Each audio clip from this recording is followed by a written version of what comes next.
really wish I had the luxury of absolute, unquestioning faith. I do not, and I am still searching. I wrote this novel as part of my own spiritual quest.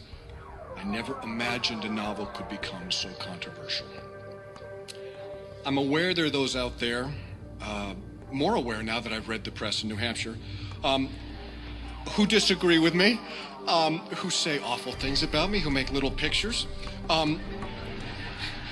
And I know that a lot of these people have published long lists of my shortcomings, my errors, my inadequacies. Sadly, I think many of these critics seem to have missed the entire point of the novel. That being this: one simple, undebatable truth. Prior to 2,000 years ago, we lived in a world of gods and goddesses. Today, we live in a world solely of gods. Women in most cultures have been stripped of their spiritual power, and our male-dominated philosophies of absolutism have a long history of violence and bloodshed, which continues to this day. What I've finally come to accept is that science and religion are partners. They're simply two different languages attempting to tell the same story. Both are manifestations of man's quest to understand the divine. While science dwells on the answers, religion savors the questions.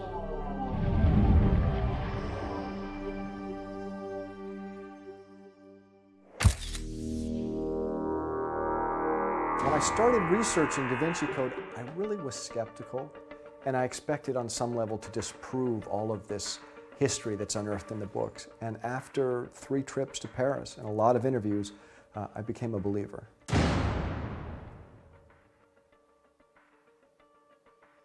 The Da Vinci Code has brought together a lot of ideas from alternative history books.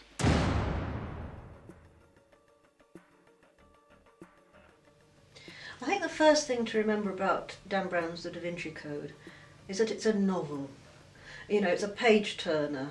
It allegedly, or possibly, has you on the edge of your seat. You want to know what happens to these people and whether they find the thing and how amazing it all is. But of course, we're terribly grateful to it, really, because our book, The Temple Revelation, which came out 7 years ago now, is mentioned as an authority in the book by name, by title. Which is great, because our book has taken off on the back of it. And our book is not a novel. Our book represents a lot of very hard research into some very profound subjects. Unfortunately, Dan Brown doesn't seem to understand some of the research, our research, which he repeats in the book. But in a way that's okay, because he's handed it over to us, people who, you know, see the title of our book in his book and buy us or look us up, so that's great. What Dan Brown's done very cleverly is bring together some of those ideas and put them into a contemporary thriller.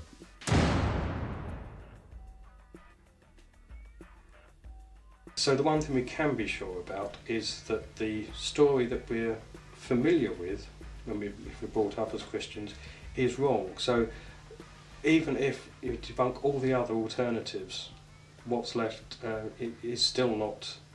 You can't say it's true. You can say it's definitely wrong. That's the reason why there are all these alternative ideas around, because we all start from the position that what we've been taught all this time is demonstrably wrong. Let's try and find out what the truth is. Dan Brown's Da Vinci Code is a publishing phenomenon. Over 10 million copies sold and rising steadily. This book can truly be called a worldwide bestseller. Never has a book raised so many contentious issues, though. On the one hand, championed by so many people, and on the other hand, vilified by others who think this is blasphemy, heresy. So what is the truth behind all of this? What is the mystery of the Da Vinci Code? Is there really a Da Vinci Code? My name is Simon Cox, and I'm author of Cracking the Da Vinci Code. I want to take you on a journey deep inside the novel. I want to unravel some of the mysteries and show you some of the historical facts behind the fiction. In the critical early chapters of the Da Vinci Code, the Louvre Museum in Paris features prominently as the scene of much of the action. It has been the murder site of Jacques Saunière, the meeting place for Robert Langdon and Sophie Nouveau, and due to the suspicions of the police chief, Boucher-Fachet, the starting point of the pursuit that eventually leads to London and then Scotland.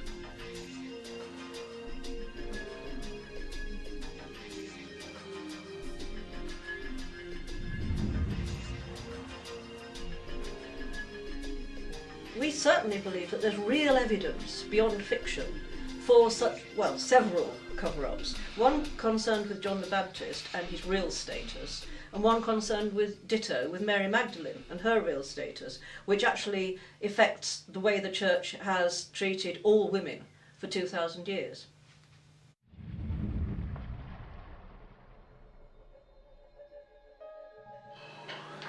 Yeah, well,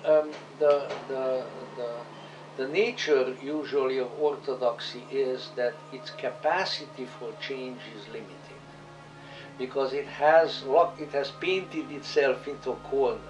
It has locked itself up in a box from which it is very, very difficult to come out. So you can see, for instance, in some relatively minor ways, the present Pope, for instance, tries to loosen up certain things, and he has avowed the fact that Mary Magdalene is very important. He has called Mary Magdalene the Apostle of the Apostles. He has disavowed the position of earlier popes that Mary Magdalene was a prostitute and just a repentant sinner, and that was her principal function and things of that sort. So, but the limitations that orthodoxy has come to impose upon itself only allow it to change so much, and after that it can't really do it without just cutting its own throat. In the Da Vinci Code, the body of Jacques Sonnier, curator of the Louvre, is found in the Grand Gallery. It is arranged in the image of Leonardo's famous Vitruvian Man. Most modern visitors to the Grand Gallery hasten past the myriad collection of great masterpieces lining the walls of this extraordinary space in order to get to the wondrous Mona Lisa at the far end. It is within the Grand Gallery that Sophie and Robert are led to information on the back of Leonardo's renowned Madonna on the Rocks, where they find a key to the safety deposit box at the Zurich Depository Bank.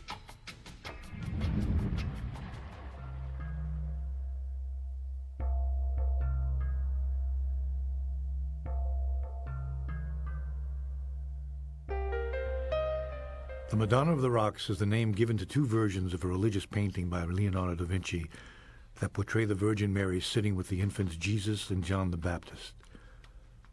They are accompanied by an angel believed to be the Archangel Uriel, and the composition is triangular in shape with the Virgin Mary at its apex.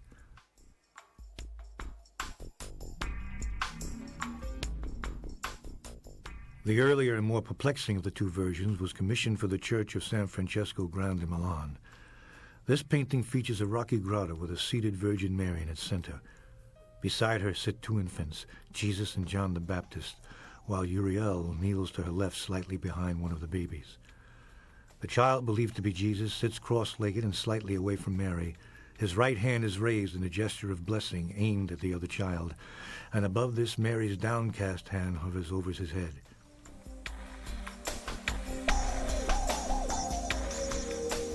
Beside this child, Uriel points at the other child sitting to Mary's right. This infant, thought to be John the Baptist, has his hands clasped together as if in prayer, while Mary's right hand embraces his shoulder. Looking at the painting objectively, it would be more probable that the child praying is Jesus and not John the Baptist, as he sits closer to the Virgin Mary, as in fact being cuddled and protected by her. It would then make sense for the other child who sits farther away from the Virgin to be John the Baptist, who is under the protection of the Archangel with whom he is associated.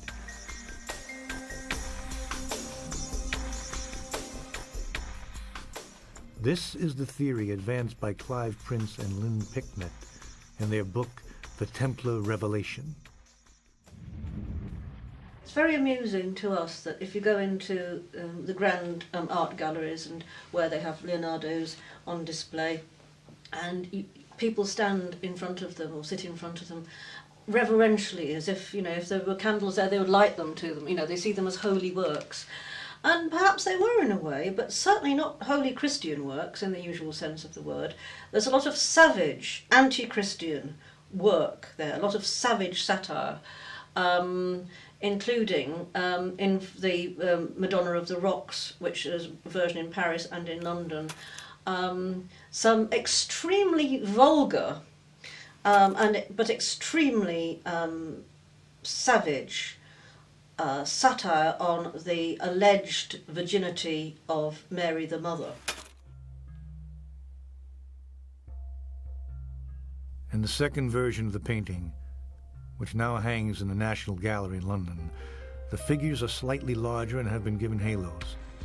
The Archangel Uriel no longer points towards the infant to the Virgin Mary's right, who now holds the cross of John the Baptist. This cross appears to have been added at a later date by another painter, and may not reflect Leonardo da Vinci's intention.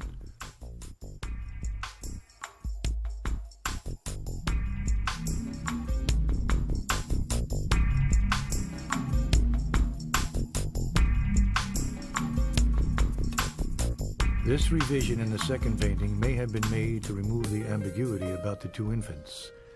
The earlier version seems to reflect the Templar tradition of venerating John the Baptist over Jesus. It is not surprising that the confraternity who commissioned this painting rejected the earlier version, as it did not adequately depict their ideal of the Holy Family sheltering in a cave in Egypt during their flight from Herod.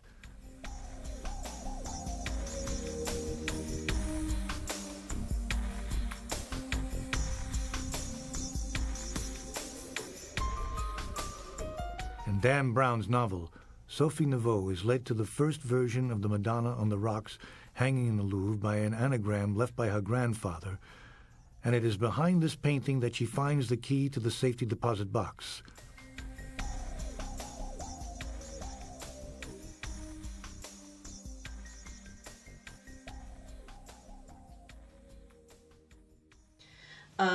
Leonardo was no Christian. In fact, he hated, judging by his paintings alone, if you look at them objectively, he actually hated the Holy Family.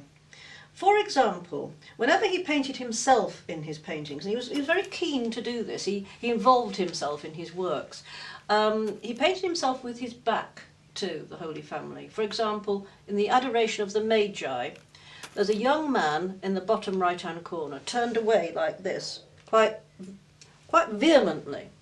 And historians generally accept that that is Leonardo himself. And in the Last Supper, St. Jude, who by the way is patron saint of lost causes, so that's quite amusing, is at the end of the table with his back to the central figure of Jesus. In the Adoration of the Magi, there's something very, very interesting going on, which is a key to all the secret, the real Da Vinci Code. Everyone loves a conspiracy, which is why Dan Brown included a reference to Leonardo's unfinished masterpiece, Adoration of the Magi. Within the novel, Brown recounts the story of how a Florence-based art diagnostician named Maurizio Serracini had discovered that under layers of grime and overpainting was a very different composition of Leonardo. The Uffizi Gallery in Florence was so embarrassed by his findings that they banished the painting to a nearby warehouse. Serracini has become famous for his use of medical technology to reveal the secrets of the old masters. He has examined works by Botticelli, Caravaggio, and Raphael, as well as many other master painters. His examination of the Adoration of the Magi stirred a raging debate in the art world.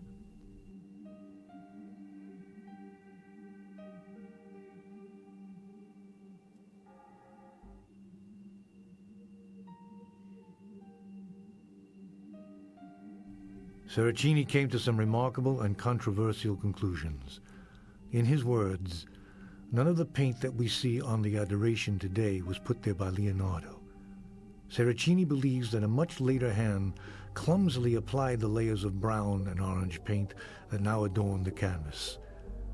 He points out that many of the painted features are totally devoid of the finesse and quality of Leonardo's hand, especially in the depiction of human anatomy.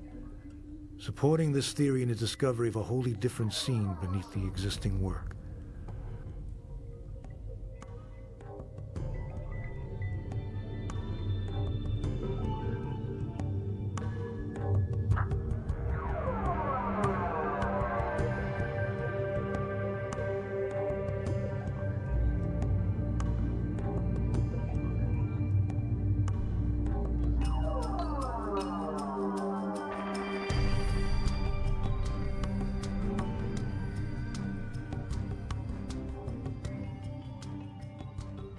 Seracini suggests that Leonardo wanted to portray a world that was being reconstructed from ruins, a reflection of the master's feelings at the beginning of the Renaissance. Which is a whole lot more shocking than anything Dan Brown put in his book. In the Adoration of the Magi, you'll notice, if you really look, that at the front, the front part, the foreground of the painting, the people adoring the Madonna and Child are all hideous. They look like the Walking Dead. They've got sunken eyes and sunken cheeks, and they're clawing at the Holy Family, which is very strange, especially when you realise that there's another bunch of worshippers, a sort of second group, beyond and above those, beyond the Virgin Mary. And they appear to be worshipping the roots of a tree, or the tree itself. And these people, these worshippers, are young and healthy and good-looking. And one of them standing next to the tree is doing that, which we came to understand refers in Leonardo's works to John the Baptist. And it's interesting because this tree is a carob tree, which in church tradition is a symbol of John the Baptist. So what you have is Leonardo himself turned away from the Virgin and Child, the worshippers of the Virgin and Child looking like nothing on earth, looking like something from hell, and the worshippers of symbols connected with John the Baptist being young and healthy. And so one is led to think that Leonardo had something about John the Baptist, which he certainly did, judging from his other paintings. Leonardo da Vinci is, like Michelangelo, Leonardo is a great Renaissance figure, and the people at that time were all subject already to the revival of alternative spirituality, largely by way of Hermetic and Kabbalistic sources, and therefore they often, probably at least secretly, held various positions and beliefs which were not consistent with regular church orthodoxy. Whether a Johannine tradition, a John the Baptist tradition, actually in some tangible form through Templar sources or things like that, may have survived to that point and reached Leonardo da Vinci is possible, but it's again highly speculative. Another interesting actually pair of paintings, because of the continuity of ideas between them, or actually first of all not a painting, it's the famous cartoon that's in London's National Gallery. But that painting, although it wasn't completed, it turned into another one, which was completed, which is the Virgin and Child with St. Anne. And in that that painting, it's basically the same little scene, except infant John isn't there anymore, he's been replaced by a lamb. Now, although Jesus is often called the Lamb of God, because it was John the Baptist who, according to the Gospels, pointed him out, said, "Behold the Lamb of God," the symbol was often also used of John, and clearly is in this painting. Incidentally, it was also Lamb of God to represent John was also something that the Knights Templar used. And so clearly in this painting, the lamb is supposed to represent John the Baptist. And again, if you look at the way child Jesus is playing with the lamb, the lamb isn't happy. He's being roughed up. And we used to have this joke that it looks almost as if Jesus is trying to pull the lamb's head off. But then if you actually look at it, it's got hold of it by the ears and does appear to be. It's got a leg wrapped around the lamb's neck, kind of, again, separating its head. So you keep getting this severed head symbolism connected with John the Baptist for obvious reasons, as he died by beheading. But this kind of interaction between Jesus and John actually suggesting a struggle, a rivalry.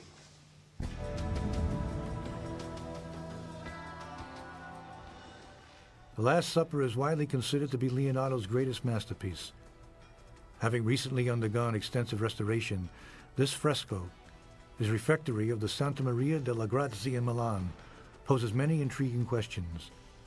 The central figure shows Christ at the Last Supper surrounded by his apostles. This scene is the origin of the Eucharist, which forms the central observance of the Christian Church's Holy Communion. Note, however, that in Leonardo's painting there is no central cup or chalice which would be required for this ritual. Is Leonardo hinting at a different meaning for the Holy Grail?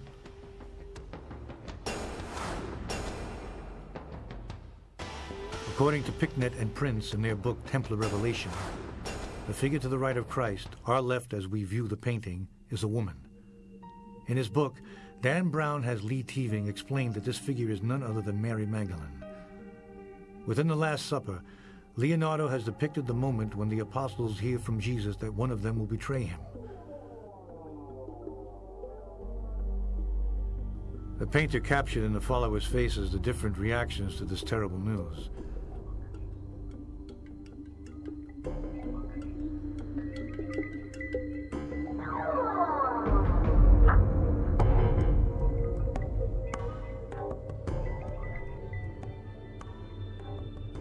Another feature of the painting that Picknett and Prince highlight is the so-called disembodied hand, which can be seen holding a knife, but in the restored version of the fresco seems to belong to Apostle Peter.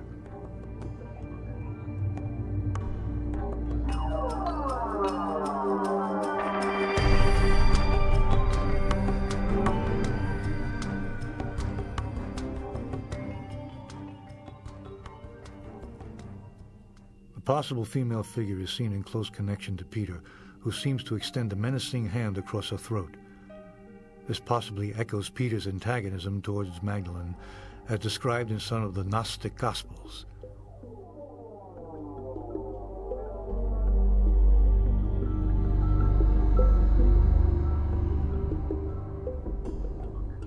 As mentioned in the Templar Revelation and the Da Vinci Code, the two central characters are wearing identical but opposite-colored clothing of blue and red, and their bodies leaning away from each other form the letter M.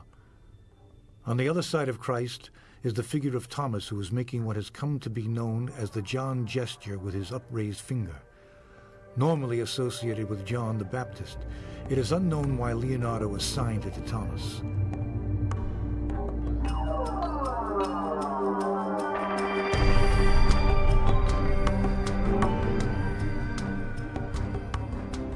Scholars and academics generally agree that the bearded figure with his back to Jesus is a self-portrait of Leonardo as the disciple Thaddeus.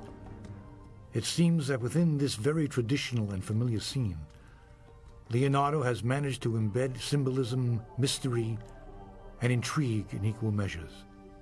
Many of the characters painted by Leonardo da Vinci seem to have an ambiguous sexuality.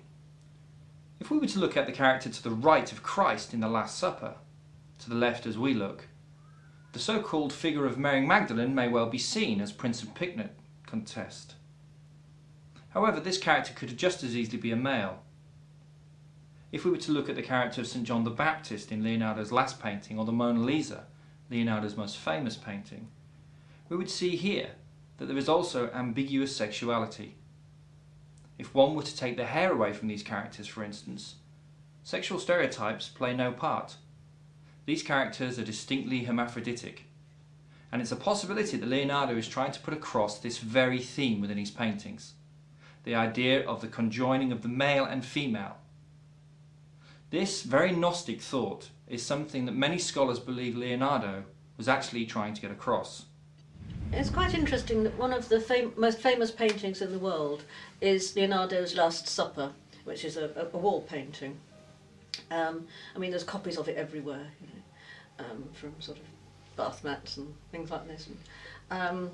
But it's very, very little known, really, even by the so-called experts who are far too close to it and far too far away from Leonardo's esoteric roots to really see what it's about and why he painted it. Well, of course, the first reason he painted it was that he was commissioned to do so. So he was doing it basically for a livelihood, so that must be remembered. But secondly, Leonardo, whenever he could, imbued his works with heretical messages for those with eyes to see, basically. He sailed very close to the wind, considering what happened to people who did things like this and didn't get away with it. But in his Last Supper, famously now because of Dan Brown, says she through gritted teeth, is a woman sitting next to Jesus and not the young Saint John. Well, it's kind of a blend, because this character does have a little beard, but that's as far as it goes. It's a token beard, and for all we know, the Magdalene did have a beard. But she is leaning away. He is leaning away from Jesus like this, and the shape that they make is a sort of giant M shape, which we thought, is this a clue to who this person really is? And another clue, perhaps, is the fact that Jesus is wearing a sort of red dress, a robe, and a blue half cloak thrown over one shoulder. And this character, we'll call her Mary Magdalene, because everybody knows that's the conclusion that we come to, and is wearing the opposite. She's wearing a blue dress and a red cloak. And they seem to be almost literally joined at the hip, although she's leaning away. You wouldn't understand why if you just look at the New Testament, but in lots of forbidden and heretical texts, it's spelt out that they were lovers. Not married, which is, you know, what Dan Brown and others claim, but lovers. It's heavy emphasis on lovers. Perhaps in a ritual sacred sex sense, almost certainly. But were they also, in an ordinary sense, lovers? Who knows?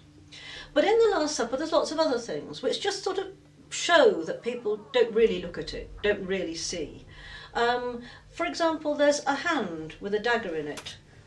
It's been thrust at one of the disciples' stomachs. And I've heard, actually, an alleged world expert on Leonardo saying it's the hand of a certain disciple. But I mean, if it is, we have tried physically to get into that sort of position to do this, and you'd have to be a contortionist. And the big question is, why would you have to be a contortionist if you're going to stick a dagger at somebody's stomach? But to us, the interesting thing is, and it's just typical of the way people look at the great holy works of art, that virtually nobody notices the hand with the dagger. They just blank it out because they don't expect it to be there.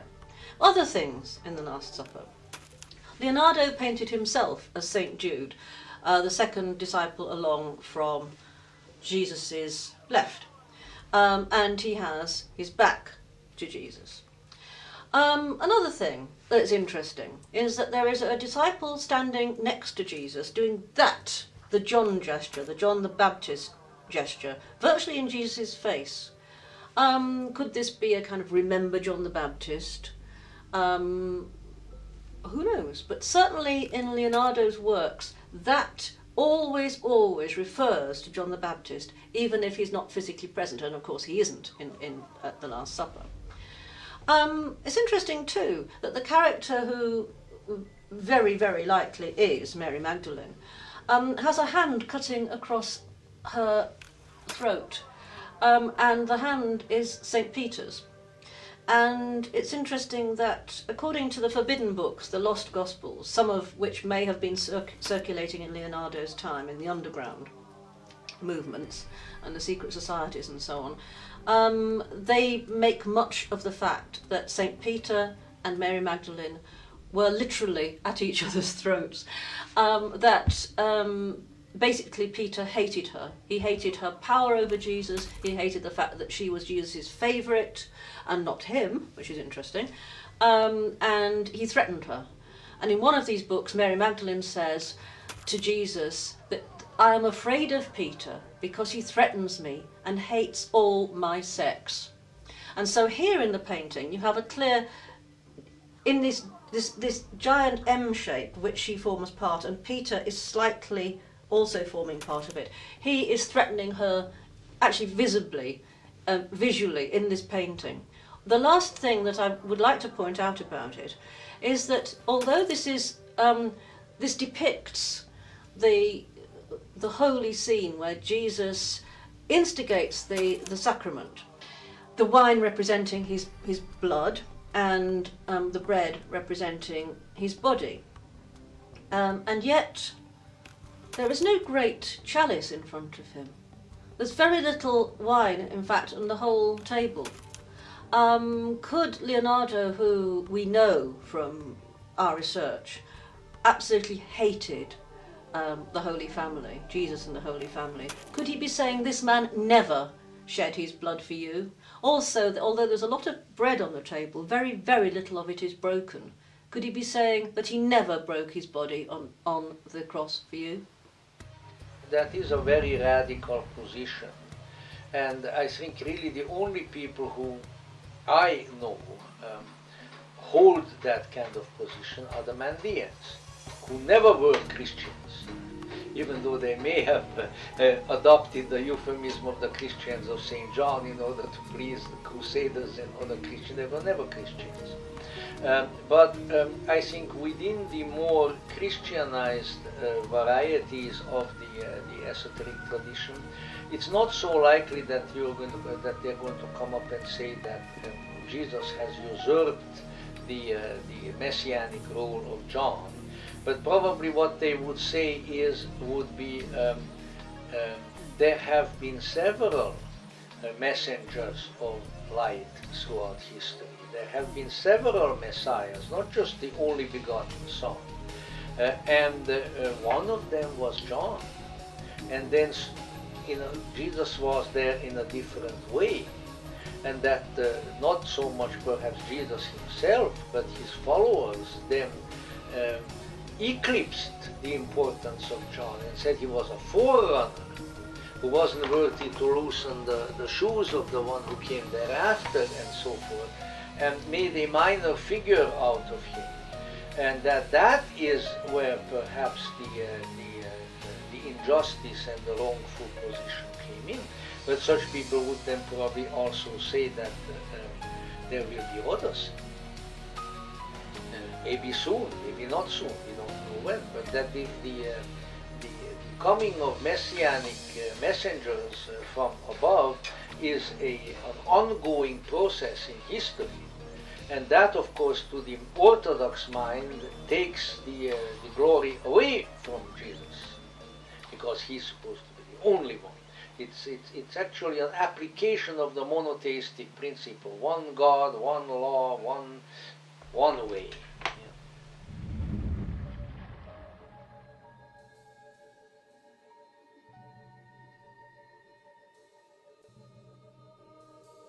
In the Da Vinci Code, the characters Robert Langdon, Sophie Nouveau, and Lee Teaving visit Temple Church in London.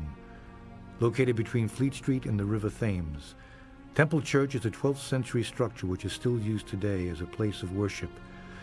It was built by the Knights Templar on a site in London originally established for their order as a place of assembly by their first Grand Master, Hugh de Pau. The church consists of two separate sections. The building is formed by an area known as the Round Church and the adjoining rectangular section known as the Chancel. The Round Church is based on the design of Jerusalem's Church of the Holy Sepulchre, in keeping with the Knights Templar traditions. The Round Church was consecrated in 1185 on February 10th by Heraclius, the Patriarch of Jerusalem. It is also speculated that Henry II, the King of England, was present at the ceremony. It is in this round part of the church that some of the most interesting figures of the building are found. As stated in the Da Vinci Code, the church is known for the marble effigies of 9 knights arranged on the central floor. The characters in the novel have come to look for a knight a pope interred, a clue which they hope will lead them to the location of the Holy Grail. The Knights Templar are mentioned throughout the Da Vinci Code in association with either the Holy Grail or their possible discovery of the so-called treasure of Temple of Jerusalem. The religious military order was formed in 1118 when a knight of Champagne, Hugh de Payon, and his 8 crusading companions, bound to a vow taken before King Baldwin of Jerusalem to protect pilgrims traveling in the Holy Land. They specifically asked to be headquartered on the Temple Mount, which they renamed the Templum Dominiae. They wound up spending more time excavating beneath the temple than they did escorting pilgrims. The church rewarded their battle service by excusing normal ecclesiastical taxes, which allowed the Templars to expand their membership and become fantastically wealthy and powerful. Besides enormous land holdings and a vast navy, they were Europe's first international bankers. The order also gained a reputation for being obsessed with secret rituals, which allowed their enemies to trump up heretical charges when a move was finally made against them by France's King Philip IV, who envied their wealth and feared their military power. The king was supported in this effort by Pope Clement V, who had been convinced that the Templars were bent on the destruction of the church. On Friday, October 13, 1307, a substantial number of the Knights Templar in France were arrested. It is thought that the acts that followed those arrests, including confessions forced via torture, rigged trials, and executions, led to the popular conviction that Friday the 13th is unlucky, a superstition many people still maintain. Despite these official efforts to wipe out the order and its official dissolution by the Pope, it is thought that surviving members of the order escaped by sea with much of their fabled treasure, including early church artifacts, and traveled to Scotland.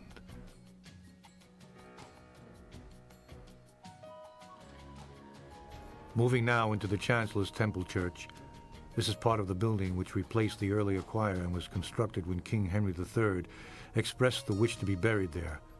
Despite his admiration for the temple, however, it was discovered after his death that his will had been altered, which explains his burial in Westminster Abbey.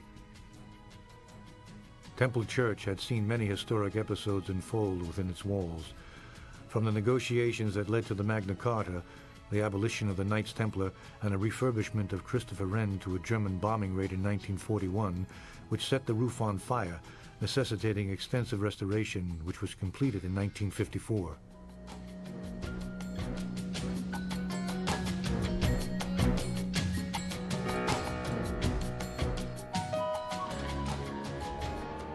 It is the tomb of Sir Isaac Newton that Robert Langdon and Sophie Neveu are drawn to. There they find the final clue that leads them to a showdown with Lee Teaving.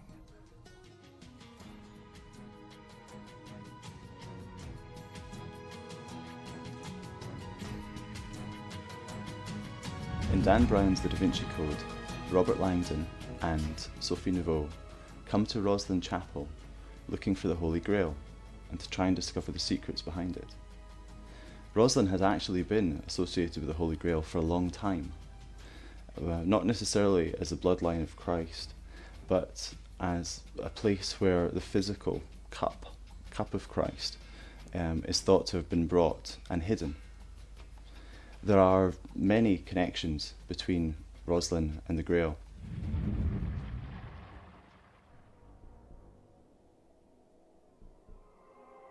Edinburgh, the capital of Scotland, is a city with a long history and many legends of its own.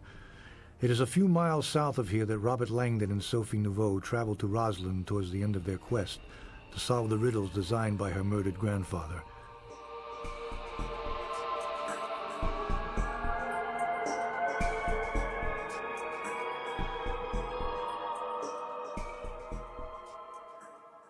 Rosslyn Chapel, founded in 1446 by Earl William Sinclair, is now protected by a steel structure which provides a platform for viewing the church.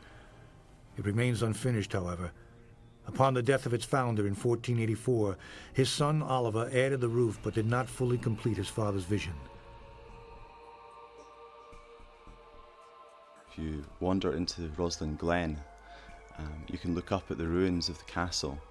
This was a haunted place where knights had ridden by in full suits of armour, while damsels cast their admiring glances down from the battlements.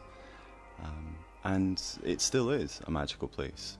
If you walk round the inside of Rosslyn Chapel, you'll find that there are knights there riding on horses. There are unicorns and camels. There are over 150 green men in Rosslyn. If you actually follow them around, you see young children as green men, through to huge foliate heads to skulls. You actually have dead green men in Roslin. And these symbols have been around for hundreds of years. They're thought to be pagan survivals that have been brought into Christianity. But they symbolize more than anything else the life in nature, the seasons of a person's life as well. And at Roslin, you have a sense in the chapel of it being alive. Every inch of the chapel is covered in leaves and flowers. So you can actually imagine that you've walked from the glen, from its trees, into the chapel. And it was known as the chapel amid the woods for many hundreds of years. So it feels a lot more alive than most places of worship.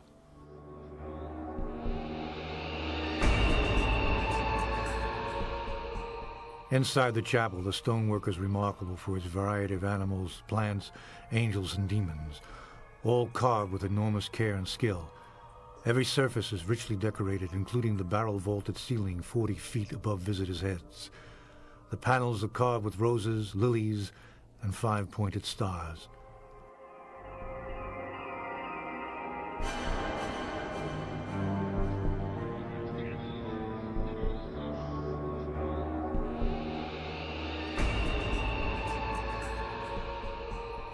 Roslin Chapel fell into disuse after the Reformation, and in 1592 the altars were destroyed in order to avoid a threatened excommunication. In 1862, however, the church was rededicated following restoration. Now, thanks to ongoing preservation, we are able to appreciate the quality of work represented here.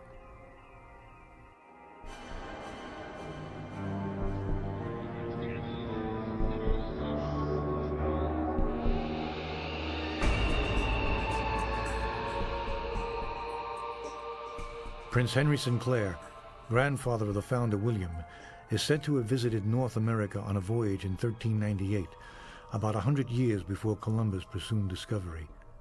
Among the rich selections of carvings in the chapel is maize, a plant common in the New World but unknown in Europe at that time. Over the decade after that, there has been over a dozen books looking at Roslin and have coming up with all sorts of strange, mysterious kind of theories as to why the chapel was constructed in the first place, what the carvings within it mean, and what might be hidden beneath Roslin.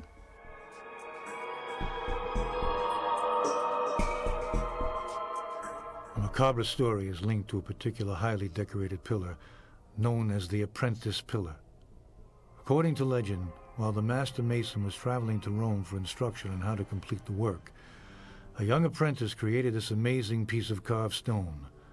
Upon his return, the jealous master is said to have murdered the apprentice.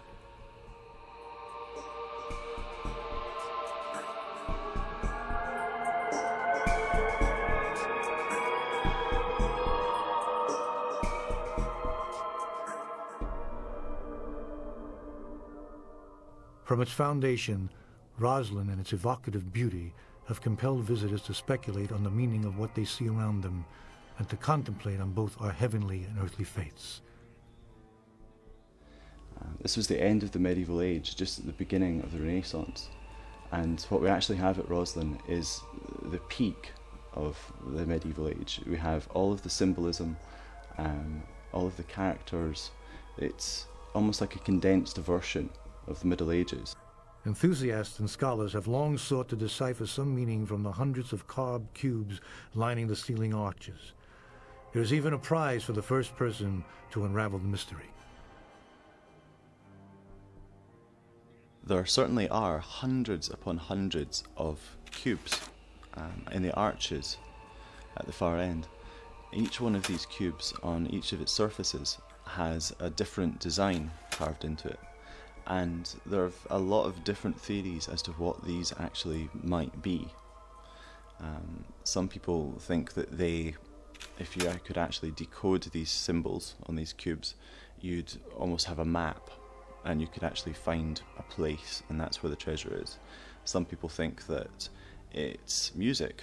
There are different medieval instruments being held by angels at the end of a lot of these arches. So maybe this is a score to some medieval song. And if you played the song, then miraculously the vaults would open up and the treasure would be brought out. Nobody knows, and it's highly unlikely that anyone will ever work it out. As Mark Oxbrow discussed, the chapel is linked in popular myth with the Order of the Knights Templar, and mystery surrounds the possible contents of the vaults or other chambers beneath the structure. In the last few years, authors have speculated that the Roslin treasure may be the Ark of the Covenant. It may be other pieces of the treasure from Jerusalem. It may be the Knights Templar treasure, which was taken from France, allegedly, on boats from La Rochelle. It may be the embalmed head of Jesus. It's also been speculated that there are papyruses, or there are parchments which actually have the lost Gospels of Jesus Christ. There is A to Z of theories as to what the treasure of Roslin is. Possible items among this rumored hidden treasure are the Ark of the Covenant, the Stone of Destiny, and the Head of Christ, or Templar wreath preserved for the clutches of French King Philip IV.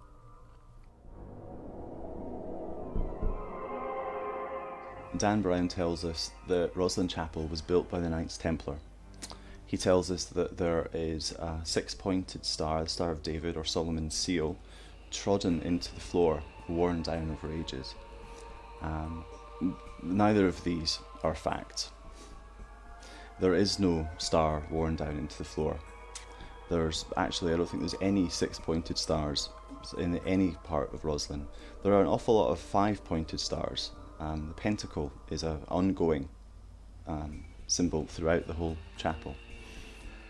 But also the connections with the Knights Templar are entirely false.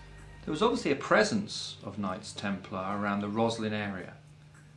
Although, as Mark Oxbrow states, it seems that the Knights Templar had nothing directly to do with the building of Roslin Chapel. This is still in contention by many researchers and authors even today. Just down the road from Roslin is the village of Ballintroduch, as it was called, today known as Temple, and it is here that the local Knights Templar had a headquarters and base.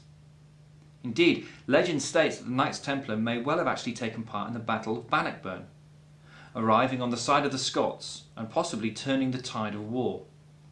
Though again, researchers and authors dispute these claims. Whatever, the Knights Templar appear to play an important role and a major part in the story of the area of Roslin and Roslin Chapel. Well, first of all, we can assume, I think, quite with a good deal of probability, that quite a few people at that time who went to the Holy Land were already, at least to some degree, dissatisfied with the existing Orthodox paradigm of the Christian religion. In fact, some of them probably went on the crusade precisely because they wanted to discover something other. They went there because they felt, well, maybe if we go to the geographical location where all of this really happened, maybe we will discover the true Christianity. It was not, Christianity was not a very exciting religion in the Middle Ages. And so I think quite a few people who went there were ready for an alternative view. And it would seem that probably some of the Templars did receive a transmission of that sort. In 1309, the Knights Templar were brought to trial at Holyrood in Edinburgh.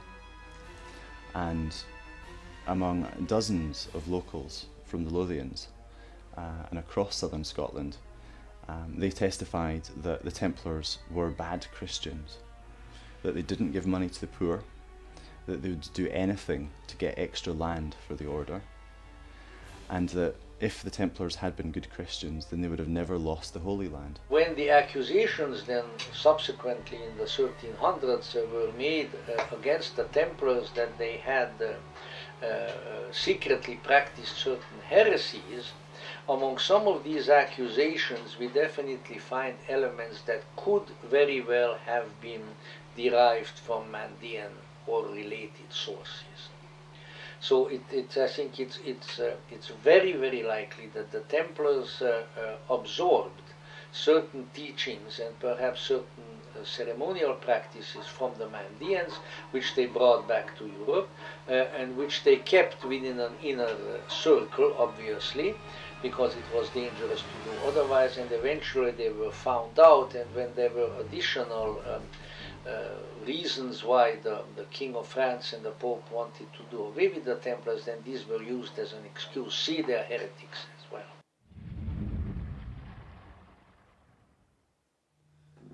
In the novel, Brown makes much of this secret organisation, casting them in a benevolent and friendly light. But do they really exist? The jury is still out on that one. Many researchers have written many, many hundreds of thousands of words on this shady organisation. But there's nothing concrete. There's no real evidence that any of those people, supposedly Grand Masters of Priory of Sion, people like Victor Hugo, Leonardo da Vinci himself, Jean Cocteau, there's no evidence whatsoever that relates them to this organisation. So Isaac Newton was supposed to have been a head, a Grand Master. But again, we have no evidence whatsoever. It seems more likely that the Priory of Sion as we know it today, this modern shady organisation, was real, but had an invented past. This secret society, which certainly exists, he didn't make it up. Sinclair as a name does appear in the Priory of Sion documents, but these documents were only written in the 20th century, and this is a fictional list of people. Clearly there's a lot of real names on that list of Grand Masters, but the Sinclairs that they talk about, Marie and so on, and Catherine, these people do not exist. There is absolutely nothing about these people in the historical record. So they've made them up. From everything that I consider to be reputable material, the very name of the Prieuré de Sion was only invented by Plantard and his handful of followers in the 1950s. They didn't even use that term earlier.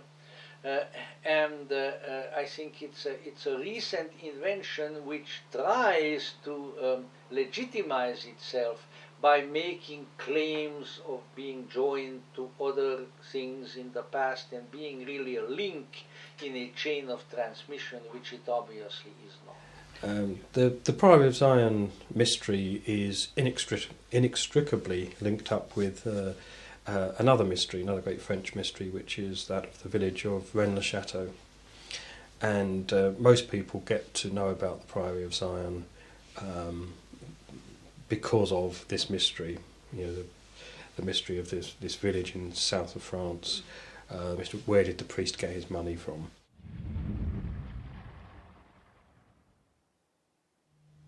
What seems evident from the area of Rennes-le-Château, and the Languedoc in general, is that much was going on here. We have the Cathar heresy, the Cathars believing in a type of Gnostic goal, inner self, inner truth.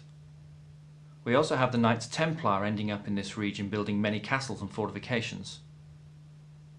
We have the many churches dedicated to St. Mary Magdalene and John the Baptist.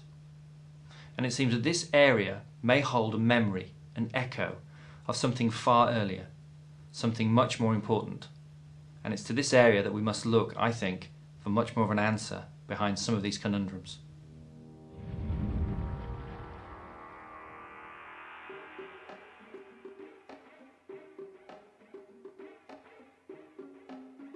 The origin of the story underpinning the Da Vinci Code can be traced back to a small village in the south of France. The mystery of Rennes-le-Château has been outlined over the years in hundreds of books. It's a story of intrigue, politics, power, and a tantalizing lost secret. But above all, it's a story of fabled hidden treasure. There has been a settlement in the area of Rennes-le-Château for thousands of years.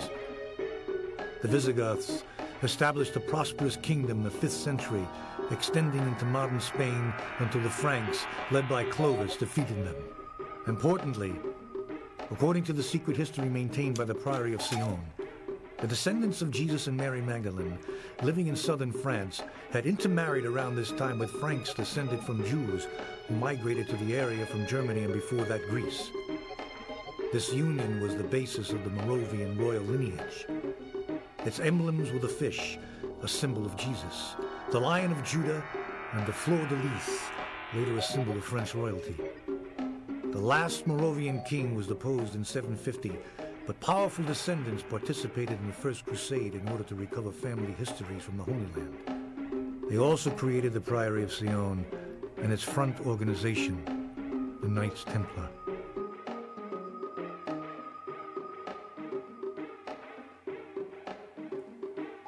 The Priory of Zion have, to an extent, well, Lynn and I think have actually hijacked that genuine mystery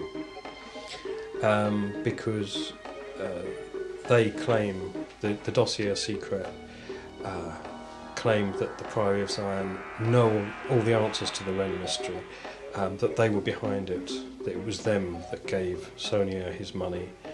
And for that reason, a lot of the literature on the Rennes-le-Château mystery has involved the Priory of Zion.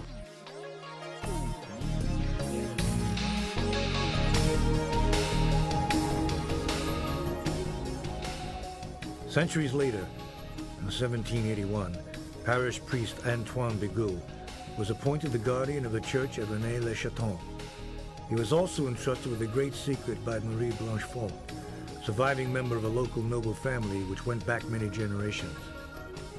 It's said that he hid the documents in a Visigoth pillar, which supported the church altar, and also created 2 additional monuments with cryptic writing on them.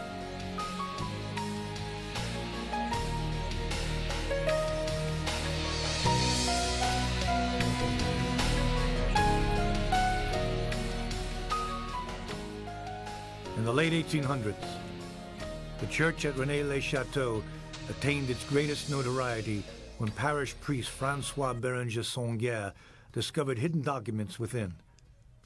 He took the material to church authorities and suddenly became a wealthy and important man. We think that although the mystery itself is genuine, there's a real question about where he got his money from and what kind of things Saunier was up to. He seemed to have been involved in some very unorthodox activities. But the Priory of Zion seemed to have rather, say hijacked that. They found this mystery, which wasn't terribly well known when they first started to bring it into the dossier secret in the early 60s.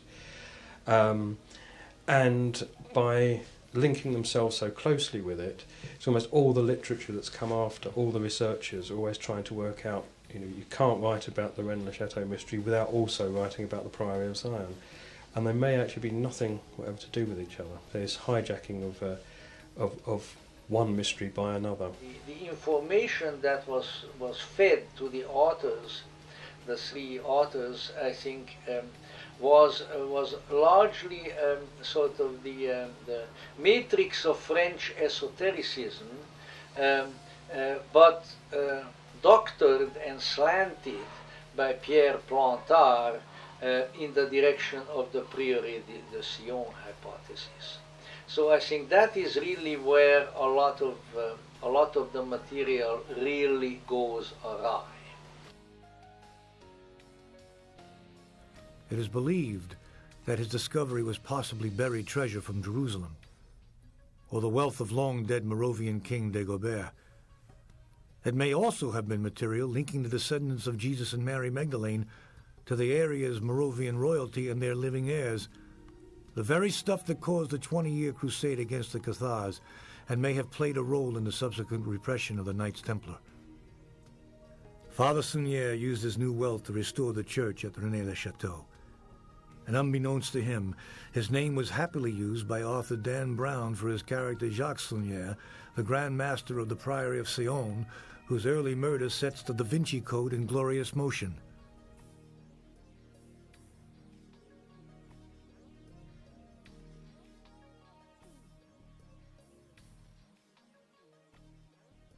And there's lots of interesting questions come out of that, but did the people behind the dossier secret, let's call them the Priory of Zion, totally hijack something, or did they do they know something about the mystery? Were they involved in it, but they've added their own bits to lead people in the directions that they want to go?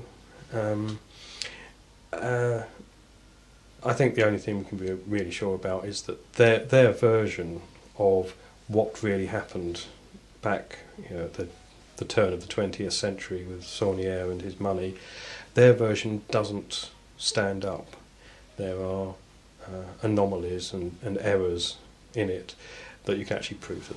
Well, certainly there is, let's say, there is an underlying modicum of truth in all of them. But that truth is considerably obscured by, I think, a great deal of speculative and invented material. And it takes, I think, a person of a certain deeper intuitive perception to sort out this wheat from the chaff. The work on the church progressed. The flagstone was broken, and reportedly a treasure was found inside, possibly hidden for local nobles during the French Revolution.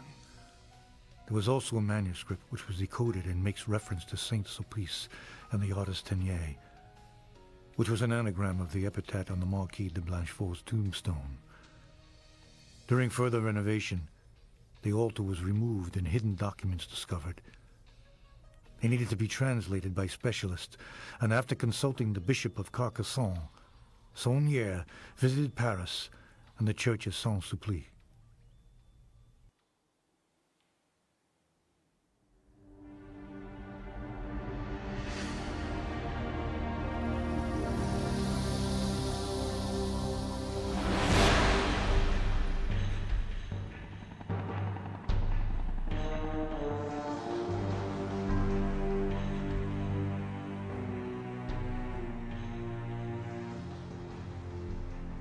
Saint-Sulpice is the famous Parisian church where the Da Vinci Code's fearsome enforcer Silas is directed to look for a keystone at the bottom of the obelisk.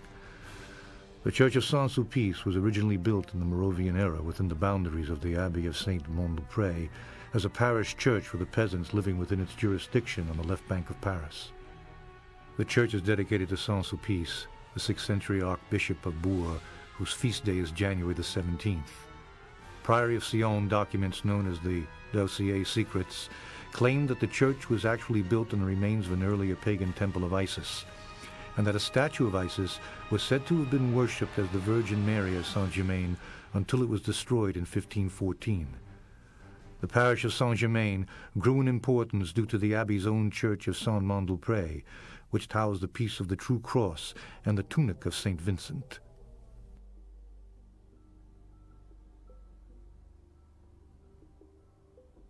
Saint-Sulpice itself was continually rebuilt and enlarged to serve a growing local population, which was also becoming wealthier. Work on the current building intended to serve the seminary of Saint-Sulpice and to rival Notre Dame of Paris in both size and importance. It began in 1646, but it immediately ran into financial difficulties. 6 architects struggled to complete it over a period of 134 years. The church contains works of many fine artists. The Chapel of the Holy Angels was decorated by Eugene Delacroix, who spent several years between 1855 and 1861 working on the commission.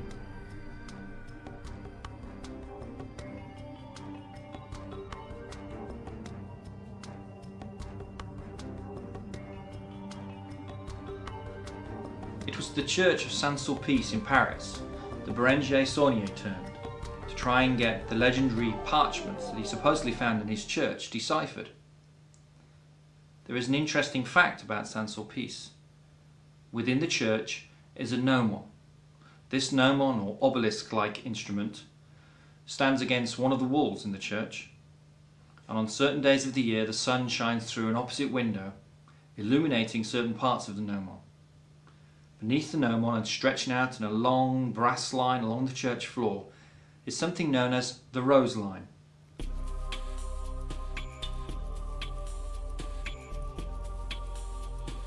The gnomon or sundial in the Church of Saint-Sulpice, almost exactly at the base of the obelisk that forms part of it, is hiding place of the keystone that Silas is seeking. He smashes a floor tile over a hollow spot, only to discover a biblical quote from Job rather than the map he sought. It was the pastor of Saint-Sulpice, Jean-Baptiste Long de Jaigues, who was responsible for raising funds to build the Noman in 1737.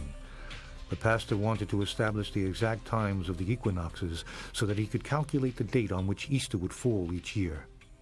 The Noman consists of a brass line that runs north-south set into the floor of the transept of the church. A white marble obelisk with a brass line continuing up the center bears the sign of Capricorn. The sun strikes it at the winter solstice on December the 21st. The obelisk bears a royal inscription at its base commemorating the purpose of the sundial's construction. Since the inscription contained the names of the king and his ministers, it was defaced during the French Revolution, an event which also saw their trials and executions.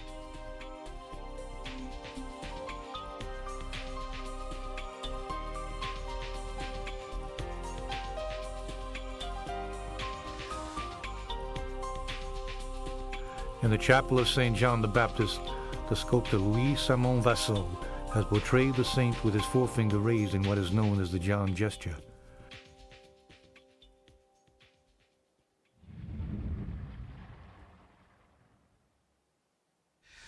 That's really something that Dan Brown doesn't pick up on in his book. Not something that he built into his fictional scenario.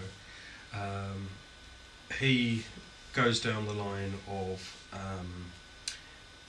the great secret that's being sought and being protected is the bloodline of Jesus and Mary Magdalene, that they had children who settled in France, and a secret society called the Priory of Zion has existed throughout the ages to protect the descendants of that bloodline for whatever reason. When it jumps over into the Priory de Sion and the whole children of Mary Magdalene matrix and so forth, then it's in an entirely different realm again. I look at the Magdalene as Jesus' true successor, which sounds mad. Everybody says, no, it's St. Peter. No, according to the Gnostic Gospels, it was her. And also there is a big question mark over her ethnicity. I've traced her possible roots. Nobody can be certain at this space in time. But I've traced her possible roots to either Egypt or Ethiopia, in which case she was very likely a black woman. Close to the village of Rennes-le-Château is the small seaside town of Saint-Marie-sur-Mer. Saint-Marie-sur-Mer celebrates the name Mary Magdalene. But also at Saint-Marie-sur-Mer, in one of the churches there, in the little crypt, is a Black Madonna. But this Black Madonna is not of Mary Magdalene or Mary Mother of God. This unique Black Madonna is a Black Madonna celebrating the life of Sansara. Sansara is not actually recognised by the Catholic Church as a saint, but the local gypsies of the Camargue region, once a year in May, celebrate the life and times of this unknown saint. Sansara, so legend will have us tell, came ashore in a boat with Mary Magdalene and various other characters, fleeing the Holy Land after the death of Christ. Sansara, according to legend, was either the handmaiden of Mary Magdalene, or according to some, quite possibly the offspring of Mary Magdalene, and possibly the offspring of Mary Magdalene and a union with her and the Christ figure. This Black Madonna is paraded once a year through the streets of Saint-Marie-sur-Mer, taken to the ocean, bathed in the Mediterranean, and paraded back to the church. Mary Magdalene was also a very important figure in that alternative form of Christianity. Whether a really specific and separate tradition ever descended from her as such, for this we really have no evidence.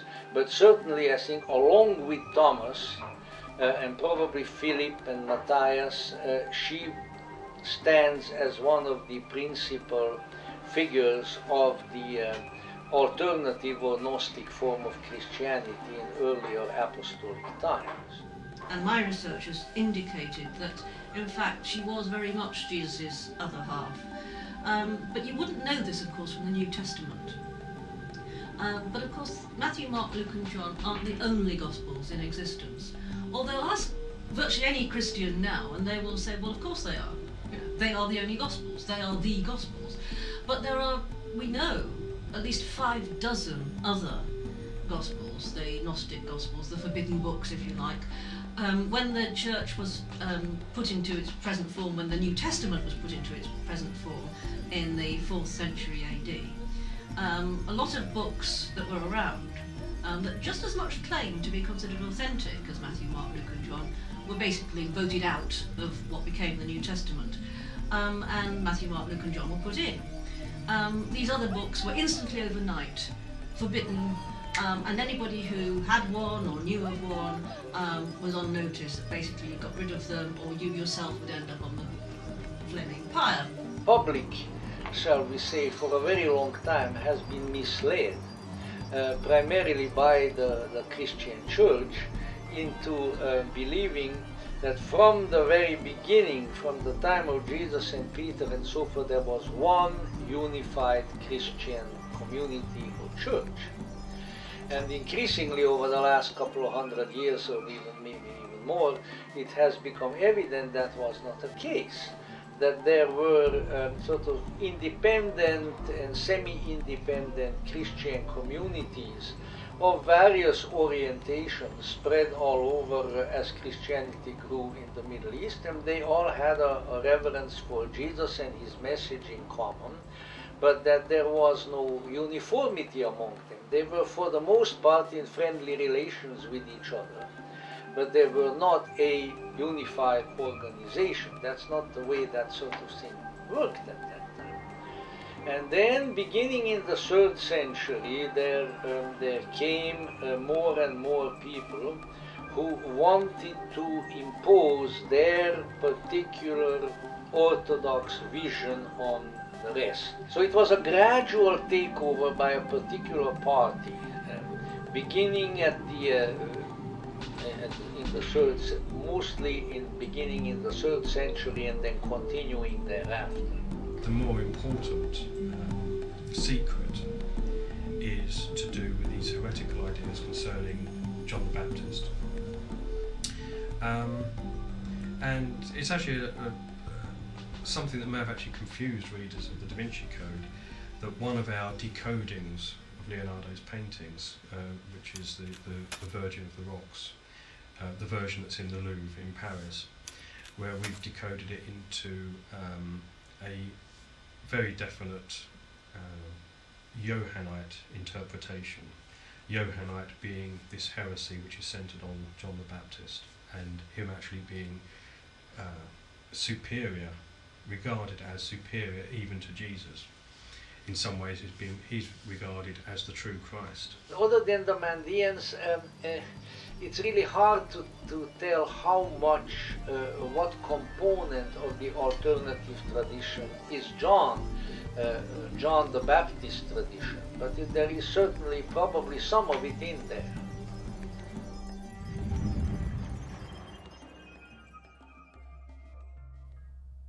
It was during the same visit that Saunier supposedly acquired the reproductions of 2 paintings. The first, Burghers of Arctie, by Nicolas Poussin, is thought to portray a tomb in the countryside near Rennes-le-Château. The second is David Teniers, the Youngers, The Temptation of Anthony, whose feast day of January 17th seems to play an important and recurrent role in the story.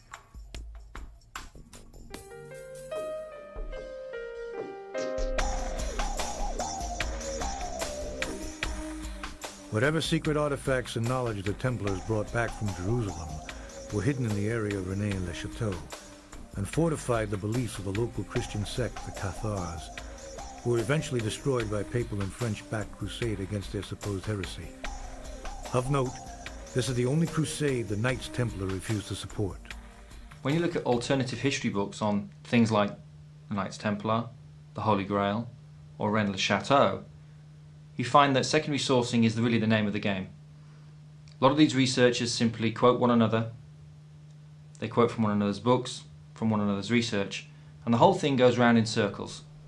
One of the important issues which I think is not sufficiently considered by the writers in the popular vein at the present time, in the wake of Da Vinci Code and things of that sort, is that in order to hold certain positions in spiritual matters, one needs not necessarily to have received such teachings from somebody else who received them from somebody else who received them from somebody else.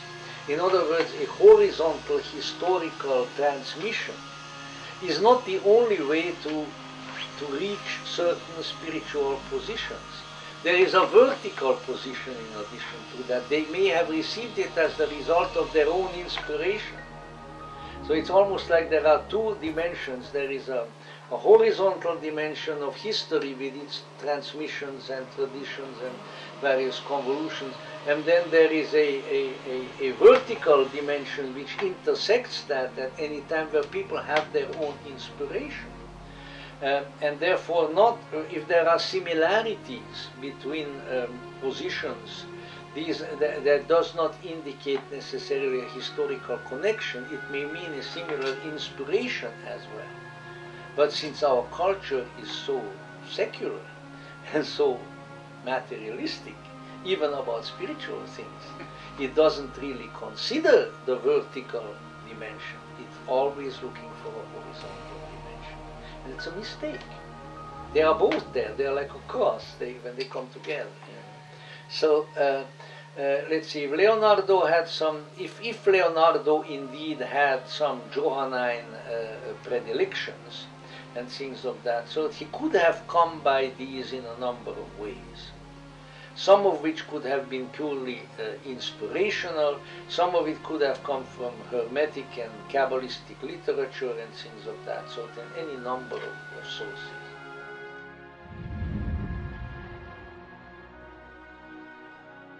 These ideas about the origins of Christianity, the suppression of the feminine, the idea that the church has been engaged in cover-up of information that they've always known to be true. It's brought those ideas to a whole new audience, and which is a good thing.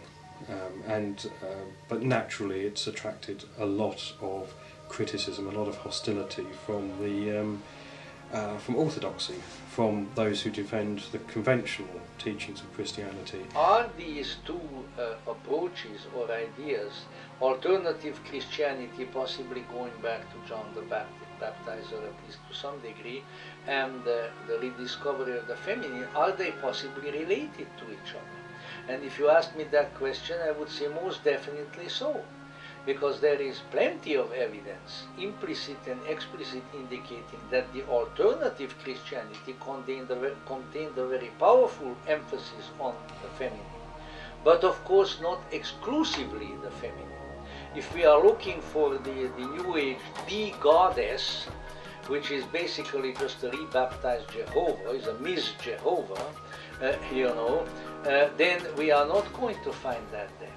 But we are going to find the feminine both at the metaphysical level, going clear up to the divine, and right down at the practical level, being held in much higher regard and in a position of equality, and so forth. And this was present you can see it historically present in the alternative tradition. I mean, look at the 12th and 13th century, the Cathars had women and men in totally equal position among their perfecti. It was something was totally unknown in Europe, anywhere at that time. Earlier on, the Manichaeans had women perfecti as well, which not as prominently as the Cathars perhaps, but they were still there. So it was always there. And even when we see attacks of Irenaeus and these various heresiologists, church fathers against the Gnostics, one of the big accusations is that they have women teachers and they have women leaders and women prophetesses and women are served communion and women even baptized. Oh my God, you know. So you can see at a very basic level that the alternative tradition had always a much greater respect for the feminine. And so when the alternative tradition was repressed, the feminine was also repressed. The two went together. Now when the alternative tradition is emerging again, the feminine is also re-emerging. So there is a very close connection between the two. We think it's very interesting that the ones that have come to light that have been translated into English, certainly, tell a very different story from the New Testament about Jesus and his relationship with Mary Magdalene. In the New Testament, she's hardly mentioned by name. You think, well, why should somebody like Leonardo da Vinci and all sorts of other people have this thing about her, believe that she was so important? And of course, there's no real reason from the New Testament. But if you look at some of these other books, for example, the Gospel of Philip, the Gospel of Thomas, the Gospel of Mary Magdalene, you might begin to understand. She is described as being Jesus' apostle of the apostles. Certainly the first heretics, quote heretics, the believers in these books, described her like that. She wasn't just the first century equivalent of a woman tagging along making the coffee for the men. She was very important, she was rich, she was independent. She had no concept of being a little woman. She was feisty, she was outspoken. She actually, according to one of these forbidden books, got Jesus to change his teaching on a quite central matter, which is quite astonishing. She also severely put the noses out of joint of the male disciples, especially St. Peter, who hated her. And he said in one of these books to Jesus, "Lord, let Mary leave us, for women are not worthy of life." Which is very interesting because this personal spat between Mary, who was Jesus' second right-hand man, if you like, in quotes, and St. Peter, seemed to prefigure what happened to their movements. You know, hers became a sort of goddess-worshipping, intuitive, Gnostic, fluid movement, not a church with a capital C. And of course he founded the misogynist Church of Rome. So it was prefigured by their personal relationship, which is to me particularly interesting. But also in these forbidden books and Gnostic Gospels, Jesus is, the disciples go to Jesus and say, "Lord, why do you prefer her to us? Why are you always kissing her on the mouth?" And you think, why do you think? You know, but it's spelt out there. They had a relationship. They weren't necessarily married, and I don't believe they were. But certainly they had an intimate relationship. No wonder these books are not in the New Testament, but I think that everybody should know about them. And the Da Vinci Code helps people understand that there's more out there. There's hidden stuff. The thinking behind this seems to be that all these books that are offering an alternative version of the origins of Christianity and the Christian story and the way the Christian church developed, if we can debunk all of these alternatives, they seem to think, then what's left is the conventional teaching. So what is the Da Vinci Code? Well, on one level it's simply a novel. Robert Langdon comes along, solves the puzzle, gets the girl, saves the world. Easy. But on the other level, it's something deeper, much, much deeper. And Dan Brown has opened a seam of research and of thought that needed opening for a long time. There is every bit of likelihood, I think, that Jesus himself taught and practiced a whole number of doctrines and sacraments and things of that sort, which were not allowed to become part of Orthodox or mainstream Christianity. So they just took a part. The other part was left to the side. For which reason Orthodox Christianity was lacking in wholeness for 2,000 years.